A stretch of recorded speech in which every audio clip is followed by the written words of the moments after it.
Hello guys, here Jose from Transformative Stories Podcast, back at you with another episode.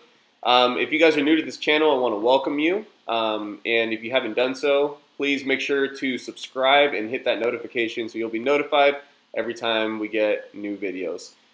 Today I got my friend, my brother, all the way from West Palm Beach, Florida, Pedro, aka Peter Copan. How's it going, Pedro? Good. I love that I'm Pedro, Dude, aka Peter. that's never gonna change, man. That's never gonna change. That No, I name's love it. forever gonna stick. So, dude, how are you, man? I'm good. I'm good. I was excited about the opportunity to chat. So this is great. Dude, and I feel like every time you're moving around, are you in West Palm Beach right now? Or are you in Miami? Where are you at? Yeah, no, I'm in West Palm Beach, back in the casa. That's awesome. Yeah. That's awesome, man. That's good. Well, I'm glad we got the chance to do this, so I'm really excited. So for all you guys that are watching, just to kind of bring you up to speed, Peter and I met back in 2014, living in South Central LA. So that was quite the experience. It was us two and then these two other guys in this fully furnished apartment. So that's a story for another time. But spent. The short version is it wasn't furnished at all. We didn't have couches. We didn't have couches. We had a fridge. And we used to use a cardboard box as a table. Do you remember that? That was good times. Good times. Good times. Yeah, good times. But well, I guess I'll share. We're already talking about it. I think it was person on the top floor, 2 doors down, was like happened to be moving out like within that week or whatever, and then he had a bunch of stuff that he's like, hey, you guys want a futon? And then he had a bunch of stuff in his freezer or something like that. And long story short, we got like maybe not fully furnished, but like partially furnished within like a short amount of time. So that was crazy. But anyways, yeah, we got the opportunity to do this master's program through Azusa Pacific called Matul, or Master of Arts in Transformational Urban Leadership. Where, long story short, got the opportunity to live in South Central for the first semester and then go overseas. Some of us stayed a year and a half. Others had to come home early, unfortunately. But anyways, I wanted, Peter, for you to just share about, how'd you found out about Matul and where did you go?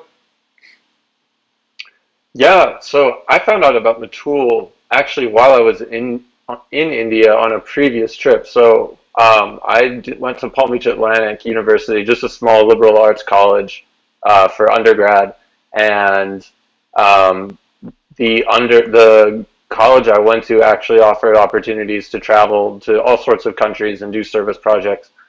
And so I'd gone to India. I thought I was only going to go once, and then I went again. And then I went a third time throughout undergrad. So formed a connection with India, and through just 3 to 4 week trips that I was there for. Actually, the third time was longer. It was about 2 months, but it was shorter term trips, but still enough to get a feel for what India was like and be excited about this place that felt so different and far away, and it was an adventure.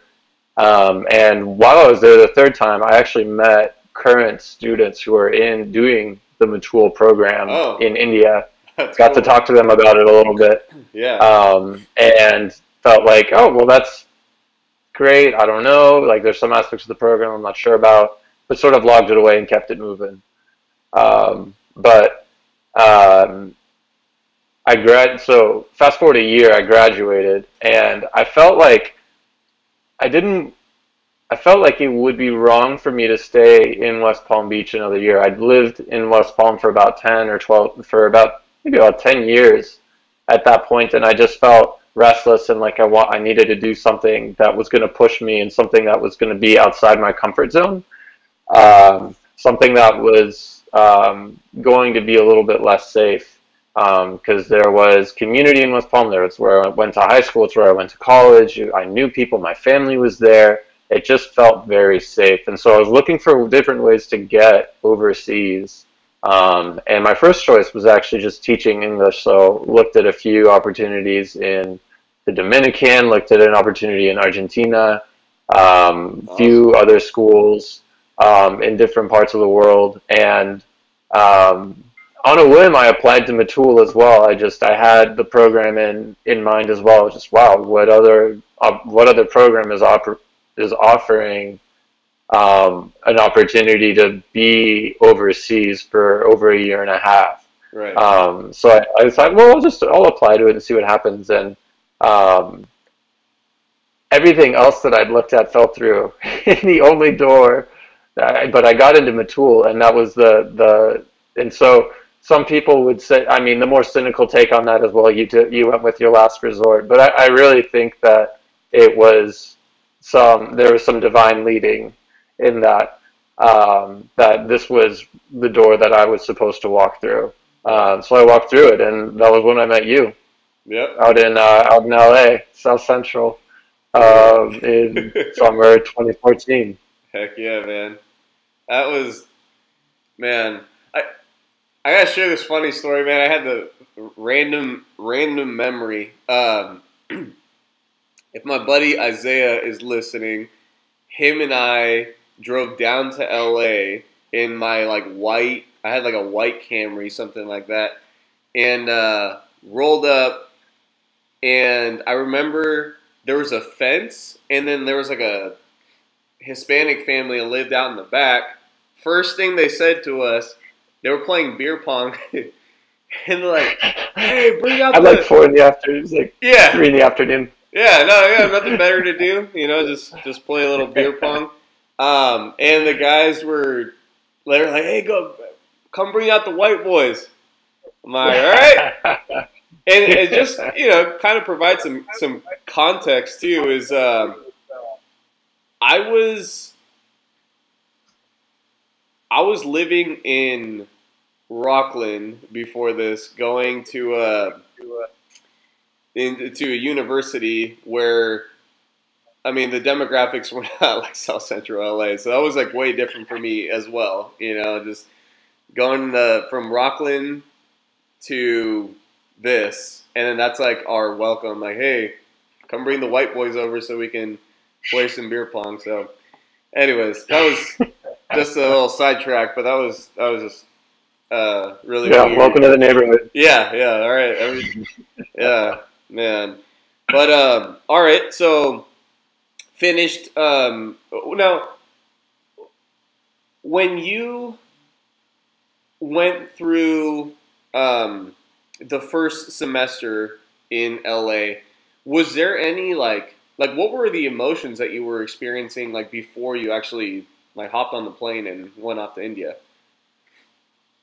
I mean, I think between the fact that I'd been there before and the couple that I spent the most time with on previous trips was also, it just so happened very serendipitously that it was also the same couple that was the site contact for the master's program from Matul. So I think between that and the fact that I had just graduated from undergrad, so I already knew everything, I was feeling pretty good.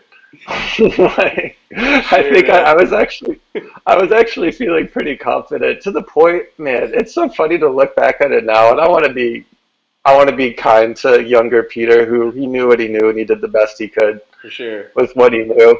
But, I mean, it was to the point where, I mean, the school offered us a free extensive psychological evaluation if we wanted to take it, and X number of free counseling sessions if that was something we were interested in. And I was like, no, I think I'm good.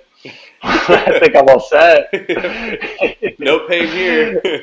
Yeah, no, I'm good. Don't worry, I've repressed that really well. So, you don't have to worry about me.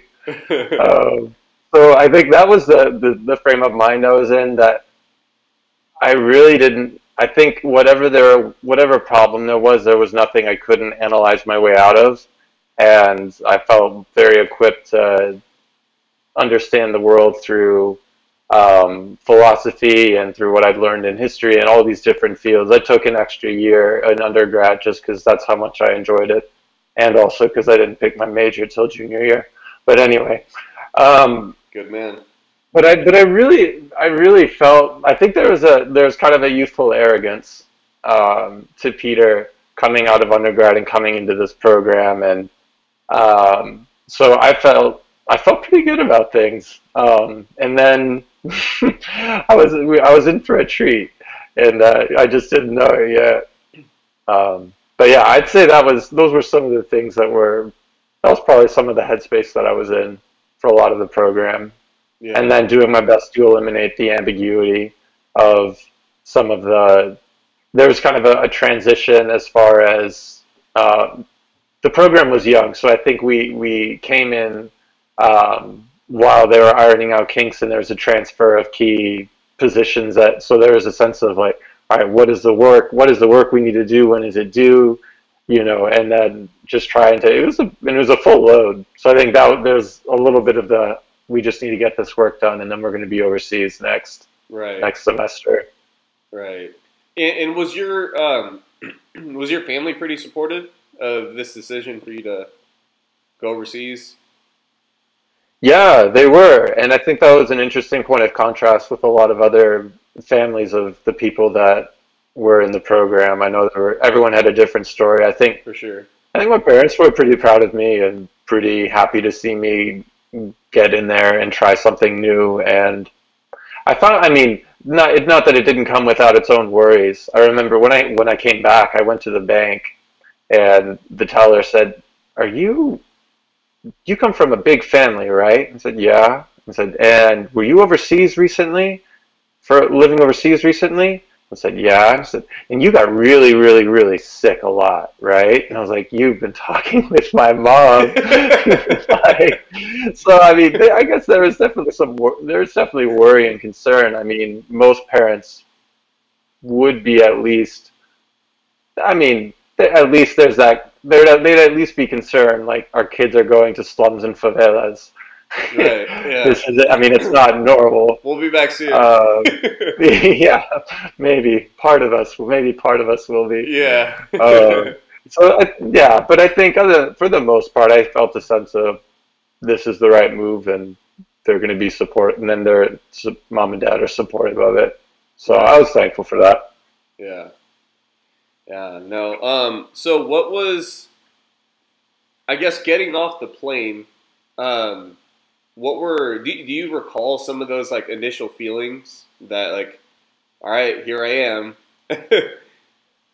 Yeah, I mean, I think a sense of excitement. I think also a sense of I think part of it was this is a new thing, and then I think there was also part of me that thought this is exciting because there's something familiar about this. I've actually been here before. I know the airport. I know the walk to get to customs, and then and then the previous cohort that had been there a year before us. They were out on the other side of the gate or on the other side of customs with signs, and it just felt like a warm welcome and like the perfect springboard into a new season. So honestly, I think there's just a lot of excitement for me.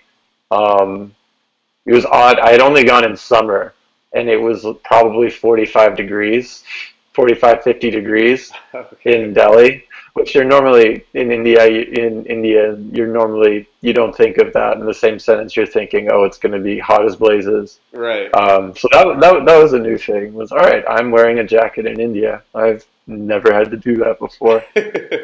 Um, but Yeah. yeah, that was some of what was going through. Those are some of the emotions going into it. But it was, I mean, for the most part, just exciting. Yeah. And so, all of us had a little opportunity to do some language learning prior to, going over to our site. Hmm. How much did that language learning before you went to India actually, like, did it help, or were you, like, still completely lost, like, when you arrived? There's nothing like drinking from a fire hose, is there? I mean, there's nothing like just stepping off the plane and taking a look around and realizing I have no idea what anyone's saying. It doesn't make any sense to me. And then I mean, there are moments even early on where I knew "Aap kaise hai," which is or "Aap kaise ho," like whichever, however you want to say it, like "How are you?" Right. And that was all I knew. And then it was just some silence after that. I'm just gonna sit here and sip my chai, and hopefully maybe someone will come along who speaks some English. Yeah. Um, but no, I'd say no matter how good the language prep is on the state side, there's nothing like, I mean, it's still theory until you step foot in the country and start trying to spread your lingual wings, I guess, where Definitely. you're actually trying to give it a shot yourself and see how it lands and how it doesn't. Right. Um, yeah. Yeah. No, I agree with that, man. I mean, I was just thinking too. I mean, very similar experience. I was like, kind of thinking, it's like, oh, I have an advantage. The country I went to was Brazil, and so it's like, all right, the language is different, but somewhat similar to Spanish. If I Mhm. get lost or whatever, I'll be able to survive in my Spanish. Um, Took some Portuguese lessons before going over to Brazil, and it was just way different. Like it's like learning textbook, like textbook language learning. Then you go to a country and you have like, at least where I was at, I don't know if it's all of Brazil, but at least in Rio, it's like common, like you're in a circle of five people and there's three different conversations going on, and somebody's tapping you on the shoulder wanting to, talk about something else. So it's Mhm. like, whoa, Yeah. dude, I can't even focus on just one, and there's like several, and obviously people are talking at normal speed. Um, Yeah, they didn't but slow it down for you. And I mean, you look like you could pass for Brazilian. I as mean, I got confused all the time. Like people thought I was Brazilian. hmm Until I opened my mouth and started talking, So, and I'm sure I you blended in right just fine in India, right, was about Peter? to say, look, I feel that. Yeah, 6'3", pale as a ghost, walking through the streets of New Delhi. Yeah, I'm like, I'm gonna blend in here. No one's even gonna know. Just kind of like how you blended into South Central. Yeah, exactly. Bring the gringos down. Bring the güeros down. Oh Yeah. man. So not much luck there.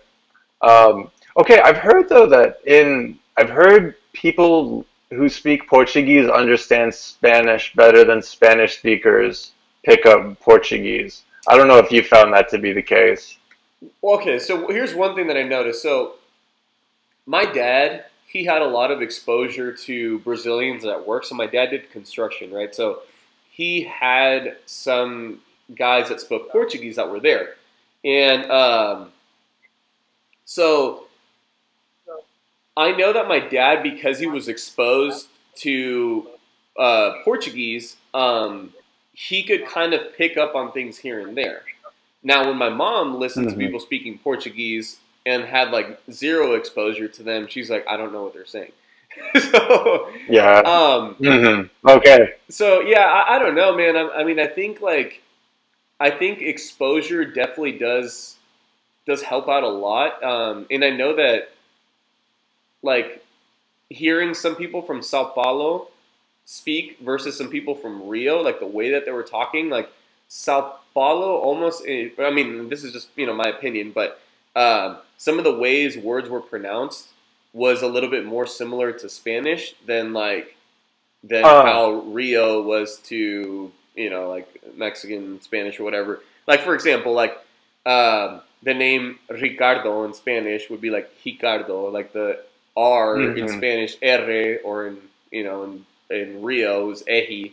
And it almost seemed like in Sao Paulo it seemed like the R was at least more similar to how it is like how I grew up with Ah, R. So that's interesting. yeah. I wonder if that has something to do with where they're located. Because if I remember, I mean, I don't have the map pulled up. But if I remember right, Sao Paulo is closer to the border with another, well, South America, so another Spanish-speaking country, Yeah. whereas Rio is a little bit further up and on the coast, Right. so it isn't close to a border with another Spanish-speaking country. So I wonder if that has something to do with it. Yeah, I don't Not know, either man. nor there, but Yeah, yeah, I have no idea. But yeah, so it was interesting too, man. I mean, when most of my time was spent in Rio, but I did get an opportunity to go Fortaleza, and the way that they spoke Portuguese was like different than Rio. Like when I started speaking Portuguese, when I went to Fortaleza, they're like, "You're coming from Rio, aren't you?" Like, yep.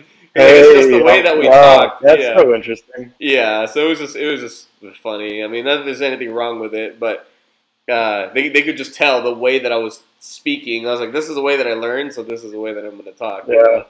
know? But yeah.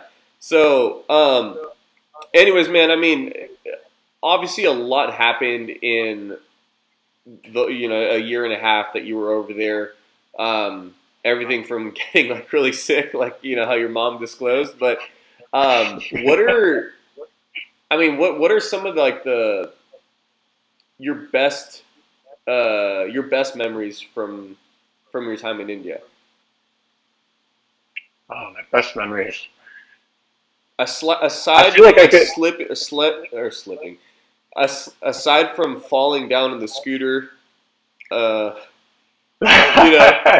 Okay, well, let's start off with one of my lower moments, since you brought it up. Oh my. I had to. I'm sorry. That's the one thing I Yeah, yeah, remember. yeah. Well, no, that's good because that actually brings up one of my favorite moments, or even just maybe in general, one of the favorite dimensions of my time there. So after maybe 8 months of spending a lot of money on public transportation, whether it was for autos or for metro or for taxis or for buses or any other mode of transportation you could think of. I rode it in India. So to get away from the expenses, I just decided to pay $1,000, bite the bullet, and buy a scooter or a scooty, as they call them, as they called him in Delhi. So I bought. So our friend Matt, he and I both, each of us bought scooties, and it was such a great way to get to know the city, and it provided a level of autonomy and mobility that we didn't have before. Like if we needed to go out at 8 or 9 at night and make a run somewhere, chances were you weren't going to be able to catch an auto, and the buses had probably already run. But if you had a scooter, you could just hop on a scooter and run around the city, and it was exhilarating. That was something that the first time I went to India, just as a humble undergrad for 3 weeks, I mean, you feel like in an auto, you feel like it's a Mario Kart experience. For anyone who's done it, you know what I'm talking about. For anyone who's been to India, or maybe even just public transportation in the developing world, maybe it's a little bit more general than that. But in India, it was just in a city like Delhi, it was wild, and I thought, there's no way I would ever drive in this. And then there I was, 8 months into my trip, and I'm like, all right, let's do this thing. And it was great. No regrets. Like, I even got into a few minor accidents, but I was like, I get knocked down, but I get up again, and I will ride this scooter from day to night through the city because it's so fun. And like, you get to all those fast and furious fantasies of like taking these really sharp turns, or weaving in and out of traffic and just threading the needle. It was obviously I'm going like 30 miles per hour and not 300 miles per hour, but there's still that, like, there's something really exhilarating about just being able to weave in and out of traffic and learn about the culture, even just the sense of movement. Like in the West, in a country like the United States, there's people observe the lanes for the most part, and you put on your blinker and you move over to the next lane, and they're very clearly delineated lines, Right. and you literally, I mean, it's everyone uses the phrase "stay in your lane."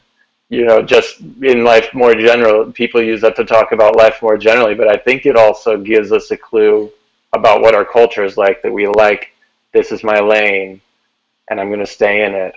And it's a big transition if I do that. Whereas India, it's like more like a school of fish.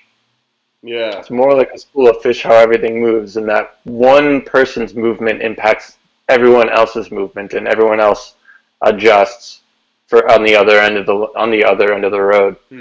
But it just that honestly, I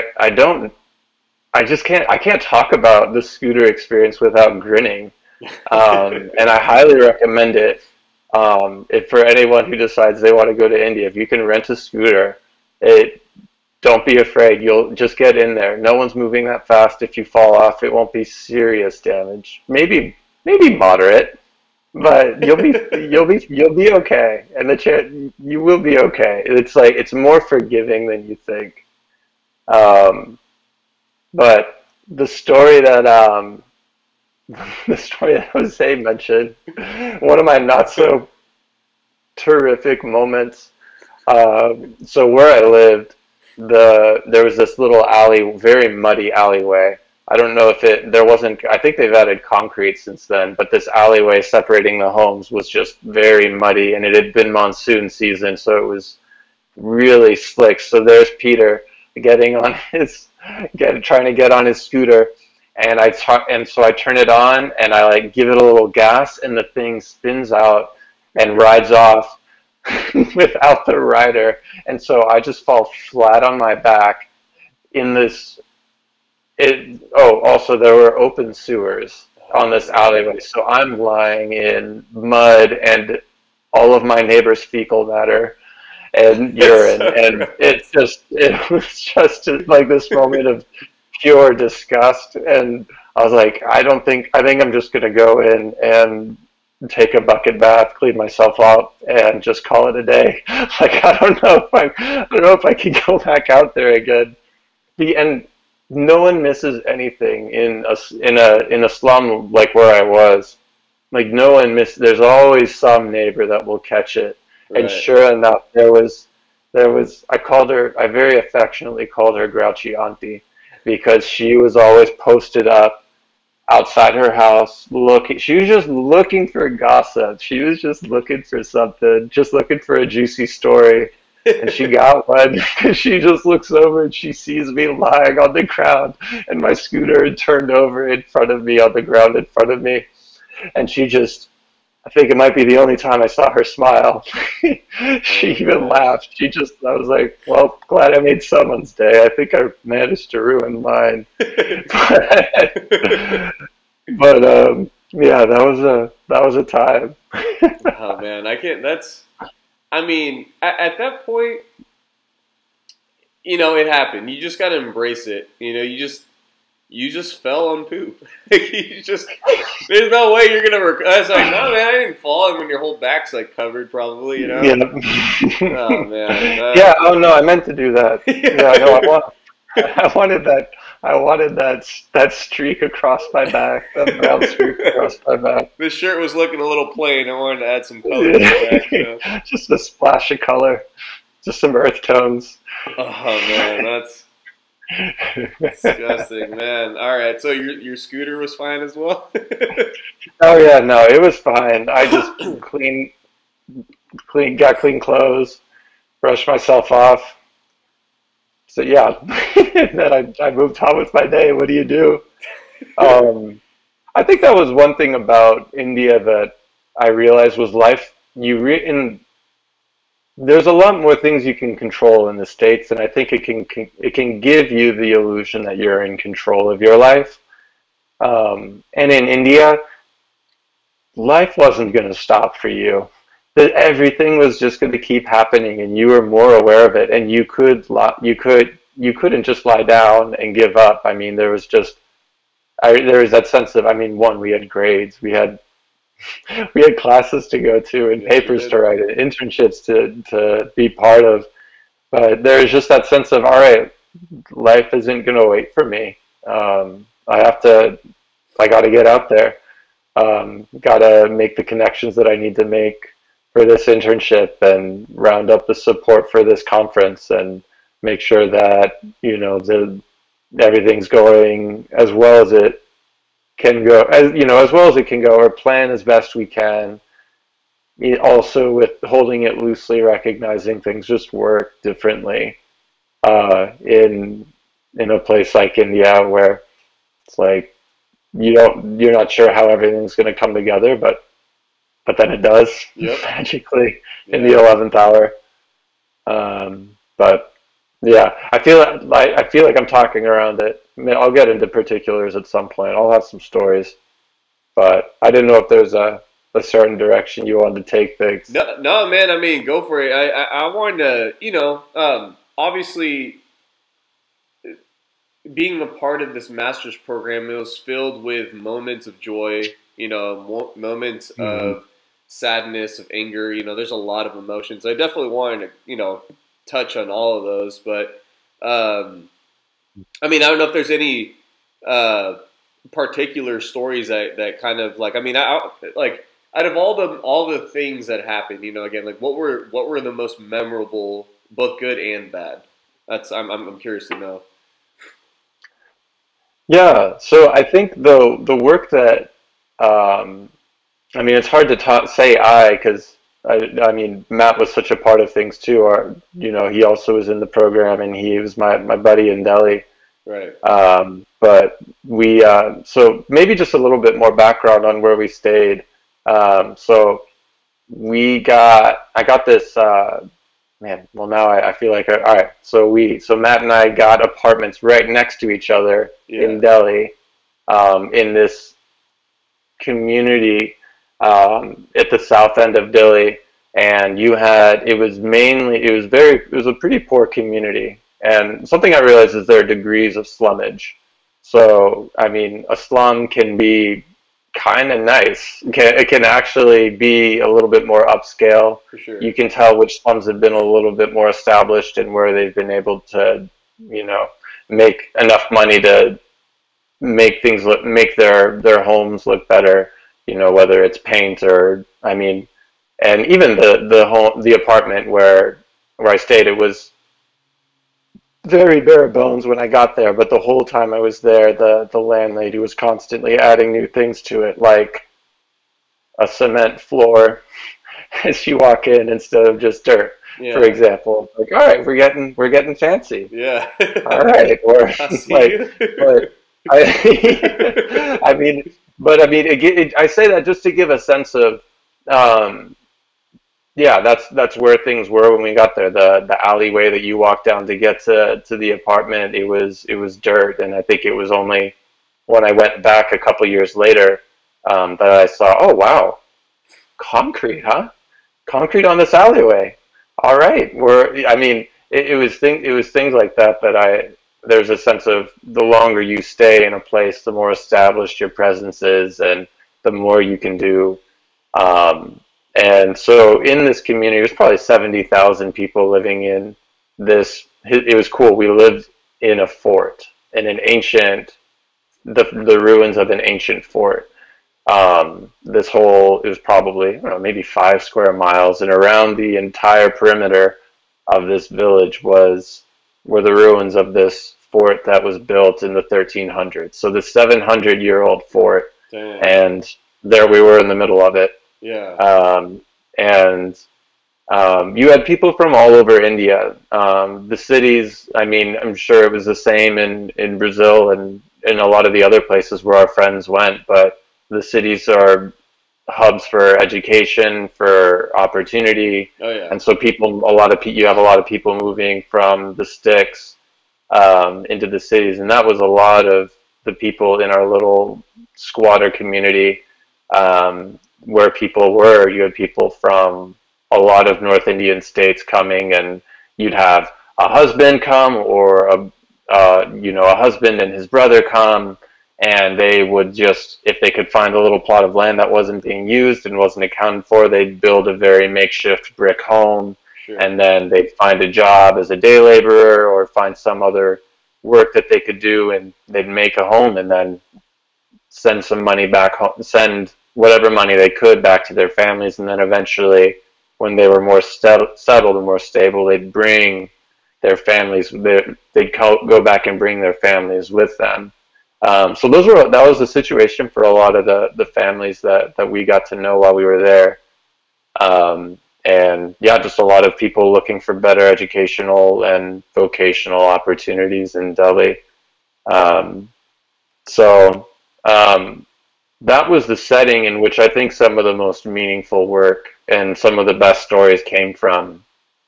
And so, for example, we taught English to some of the youth.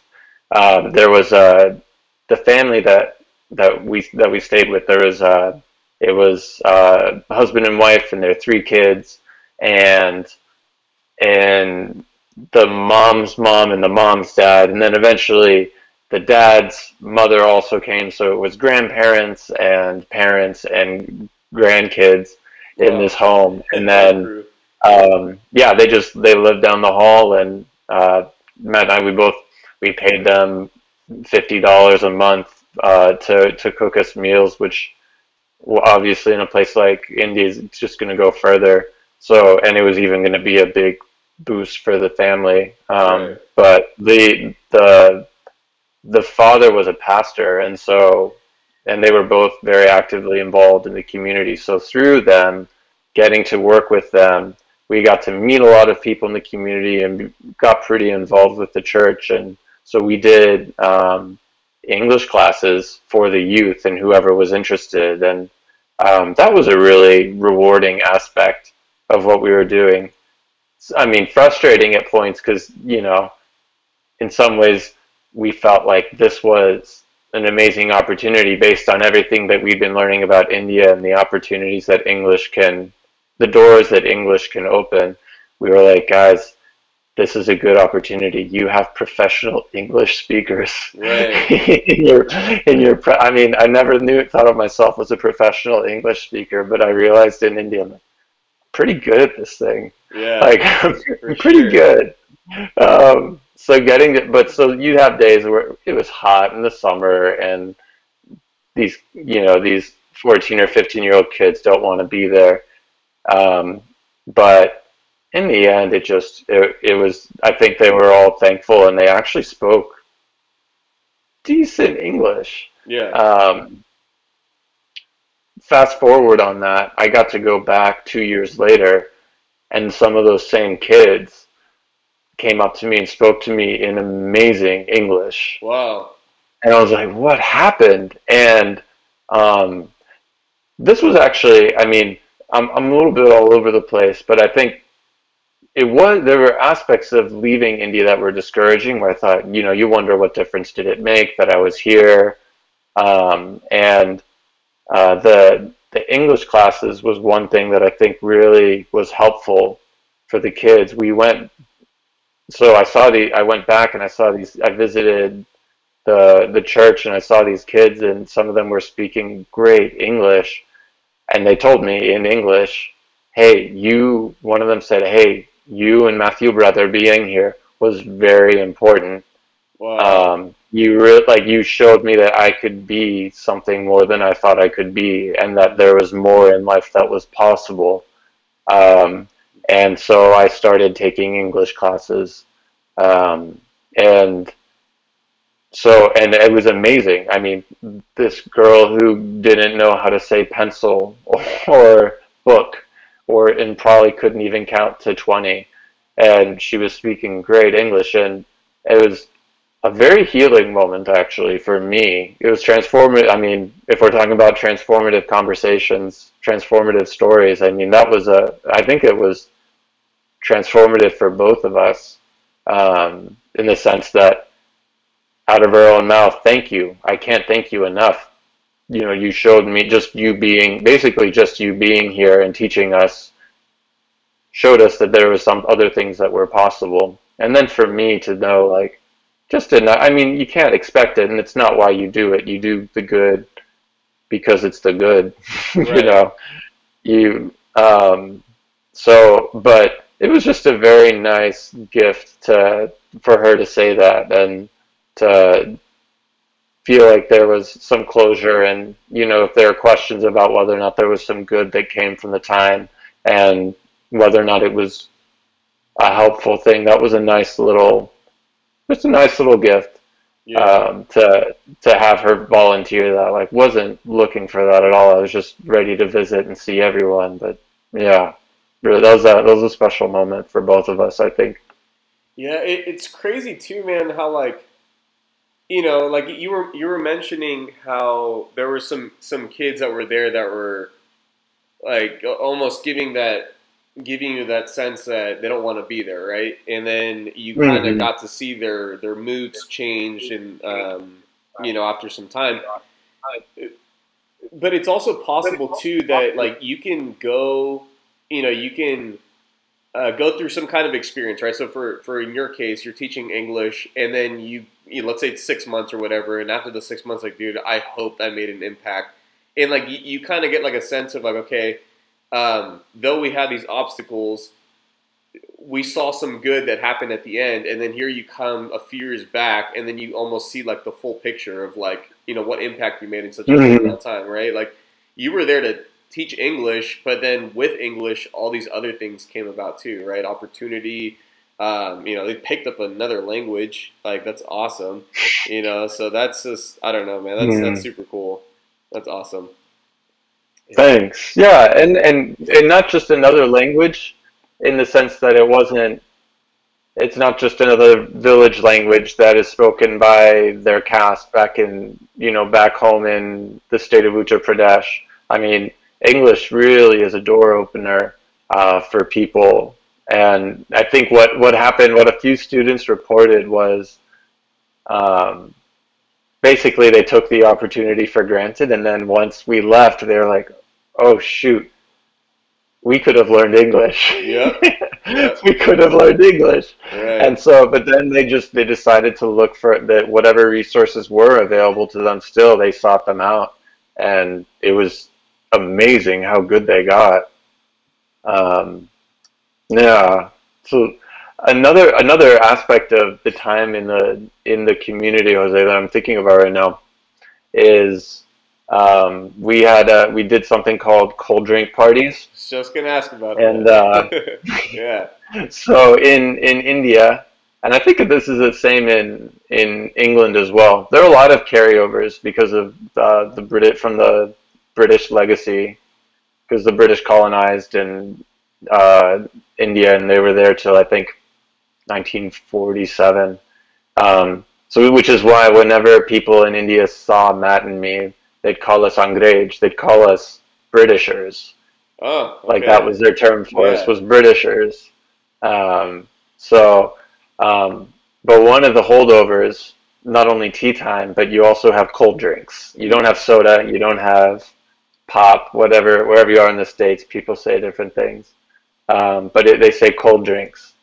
And it was a time once a week on Sunday nights where we'd gather everyone in the apartment complex, all the kids and young people who wanted to come, and we would each week we'd tell a story about Jesus, and um, it was it was interesting because it wasn't something that we were looking for, or it wasn't like an agenda that we were looking to just ram down people's throats, but it was just something that people were curious about.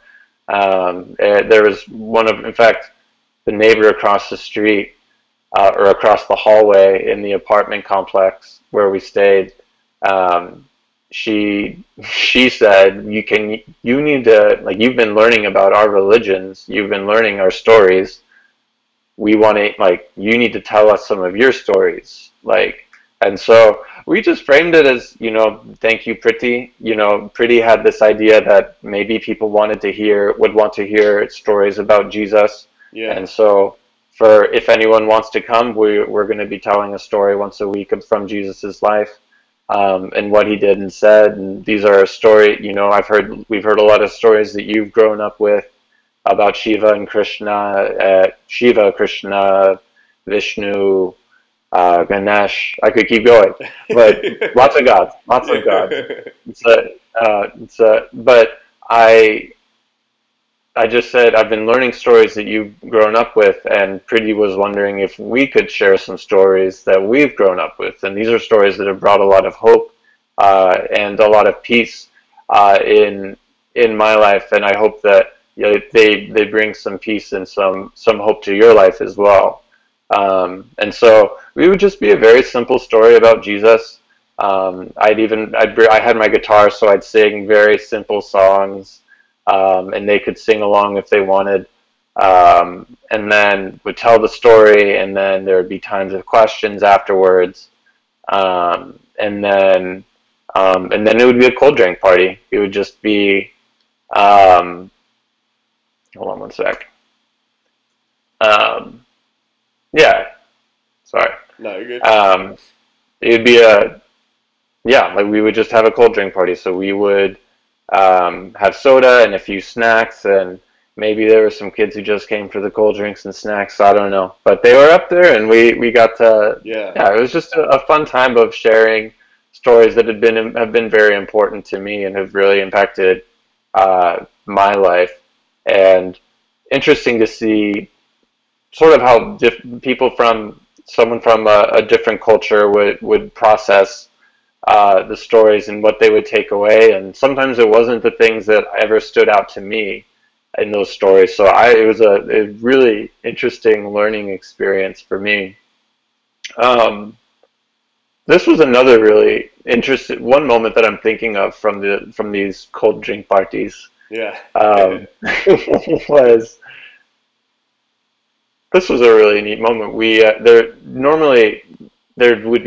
bring in a translator, and because that was just easier. My Hindi was decent, but it was never good enough that I could really tell a story with the detail that I would like to. Yeah.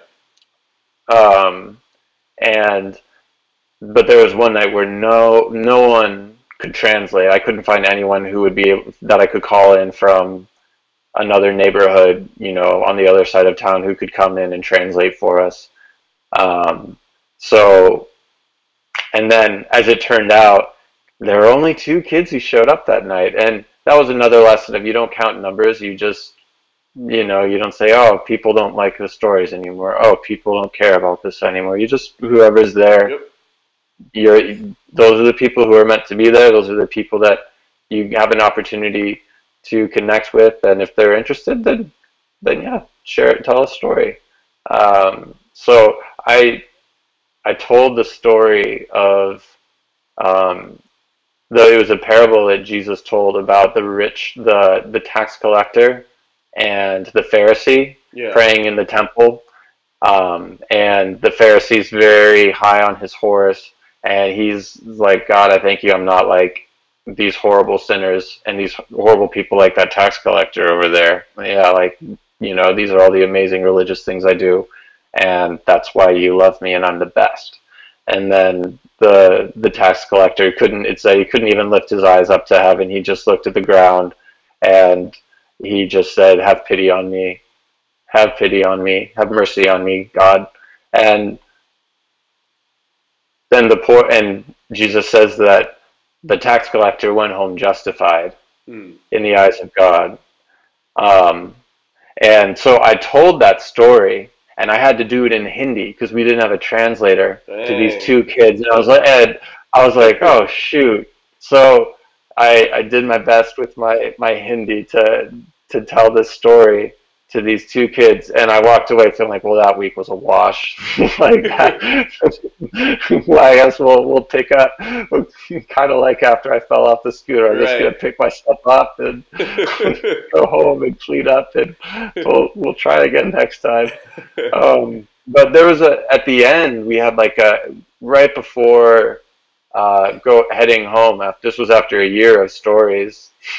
Kids are hilarious. This was another reason that there was another moment of like, did we make a difference? Because we said, hey, what are the stories that you remember? What are the things that stood out to you? And silence, crickets. Whether that was because kids didn't want to say anything, or they didn't remember, or they just didn't care and were like, "All right, let's pop some bottles. Let's get these cold drinks. Right. I want my Pepsi." Right. I don't know, but there was the crickets was like, "Oh Lord Jesus!" Like, did it not like? Should I have just saved my breath? And like that was every Sunday night for a year. And then this little 4-year-old girl, well, yeah, this little 4-year-old girl who had been present, who was one of the two people there when when I had to tell the story in Hindi, relayed back perfectly the essence of the story that I had told. Hey, good. The only one paying attention. Yeah, the only one, and it was when I was speaking in Hindi. Wow. It was like it was without it was without the translator. But it was just another. It was another challenging moment for me. You know that wow, you do the best you can, and sometimes what you think was your best effort, and sometimes the things you were like, yeah, I crushed that. Those aren't always the things that people remember. For Those aren't always the things that I was like that are really going to stay with people. And sometimes it's the very unexpected moments and the things that you're just doing the best you can. Yep. That really stick with people. And it's very humbling because I think you'd like to think one, I can figure it out and I know what's best in these moments. And you, sometimes it doesn't work out the way that you think, and sometimes things don't land the way you thought they would, and the things that you're like, well, that was a waste. It's like, no, it wasn't. Don't count that out yet. You just, yeah, like you were saying, you don't see the full picture, and maybe you're lucky enough to get a glimpse of it every once in a while, like I did. Being able to revisit India, but you don't necessarily get that, and you just have to trust that you're doing the best that you can, and the rest is out of your hands. The rest is in more capable hands. Definitely. Yeah. Yeah, no, man. I mean, I think we are a lot of the time, us as people, man, want to see results, right? We want to see the results right away, and that's what kind of gives us, I guess, motivation, to keep going. You get a little pat on the back or whatever. But just the reality is, man, is you don't always get that, right? Yeah. Not everybody's going to like you. Not everybody's going to agree with you. And you got to be okay with that, right? Is that what's going to stop you because you're not getting encouragement, right? Because you're not getting the pats on the back, right? We got to be obedient. We got to keep going. And here you go, man. You got a little 4-year-old girl that'll come up to you and like point out the main points that you spoke with no interpreter in their language. Like, that's pretty insane, man. That's crazy. Yeah, that's crazy. So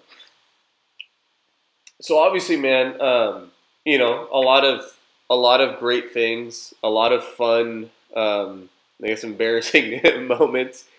But if you were to, I know there was a lot of, tough things. Like, one is obviously, like, I think all of us at some point during our time overseas, kind of feeling that homesickness, right? Being away from family and everything. I know that our professor, Dr. Greg, was talking about, kind of like the stages that you go through as you're overseas, right? It's like you got the honeymoon phase, and then you got those times of difficulties, and all that stuff. I don't remember the whole cycle he gave, but what would you say, like, if you could pick one, the most difficult things that you experienced while you were over there? What would it be? I think. Oh, that's a great question. Where do I begin? I think one of the things. I mean, language learning. I mean, you're at the edge of your cultural and emotional awareness all the time, and you walk away from conversations often like, I don't know what just happened, or someone's upset and I really don't know why. Yeah. But I think what was tough, and this comes with the territory of being in a culture like India's, where there's more of a one. There's an Indian author who calls Indians Homo hierarchicus, that they're like more than any other people on the planet. In his opinion, he says Indians organize themselves by hierarchy. Yeah. So everyone knows where they fall in relation to one another, was his take. And I think I saw that, where there's always someone's always a patron and someone's always a client. Someone's always your buddy log or your chota log. You're like a big person or you're a little person. And you sort yourselves out and you know where you fall. And we didn't have, I mean, in India, you can ask someone, you can find out people's caste by looking, some cases by looking at them or asking what their last name, their family name is, where they're from. But obviously, like, I don't have caste, so people can't say, like, oh, like, Copan, I don't, that doesn't, they'll run it through the algorithms and come up with zero results found. Like, zero, like, it's just not going to turn anything up. Right. But they do know, okay, he's from the West. Oh, he's from America. Oh, very rich country. That was what a lot of Indians said when they found out that was a very common response, was, oh, very rich country. And I think that was odd and tough in some ways. Odd in the sense that, like, there was a sense of reverence and respect that I think I got that I don't really think I deserved. But, because I mean, we come from a tradition where we hold these truths to be self-evident, that all men are created equal, and without getting into the weeds of how well our country is doing with that, right, I think there's still the base intuition that, well, of course we're all equal, even if that isn't always played out the way that we would hope it would be. Whereas there are plenty of places in India where the intuition is just the opposite. Well, of course we're not all equal. Like, I would sure hope not. Right. Like, I remember out in the villages, we went to, with our neighbors, there was a special religious ceremony, like coming of age ceremony out in the villages that we went to for a neighbor, which was really special. It was an honor, like a once in a lifetime thing.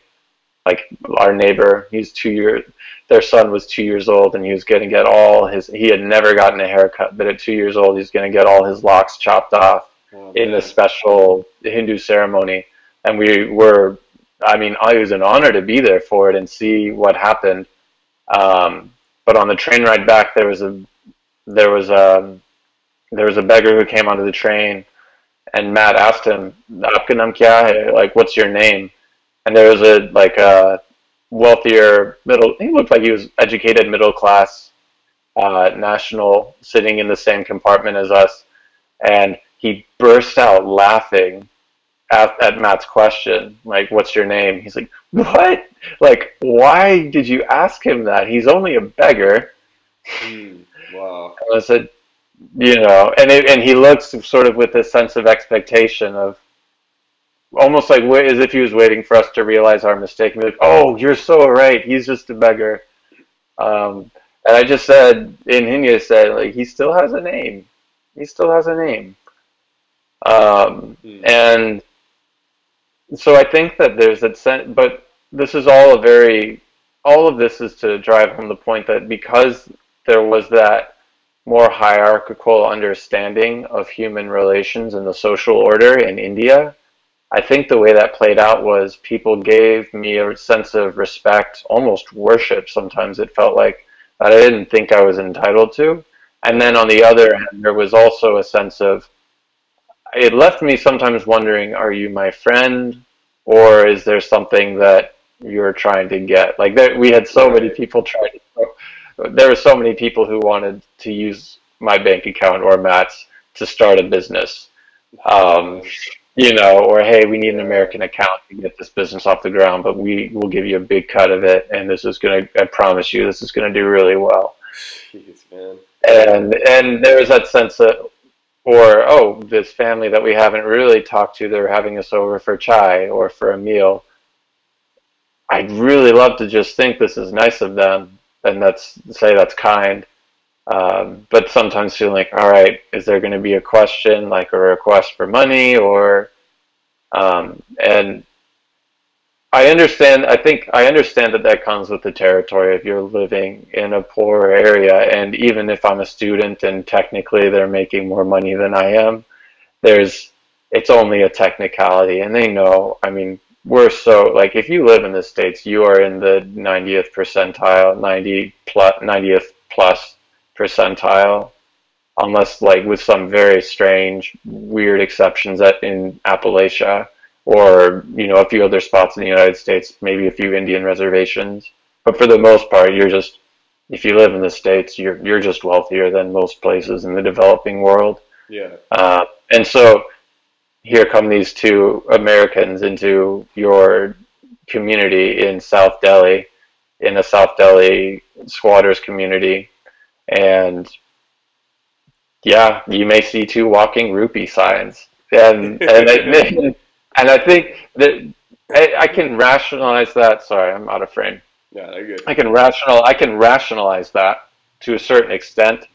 I think it still did make things difficult to feel like, man, I just want some friends, and Yeah. it made it hard to feel like, all right, we're connecting, and this is just I'm just happy to relate to you and enjoy being with you. I think sometimes there's a sense of someone wants more than that, and I think a lot of days I took it for what it was. Yeah, it makes sense. It's a little uncomfortable, and sometimes the sense of expectation, the level of expectations that people have, and it's like, man, I'm just one guy. I'm not Jesus. I don't have like I'm not God Himself. I cannot fulfill whatever expectations that you have.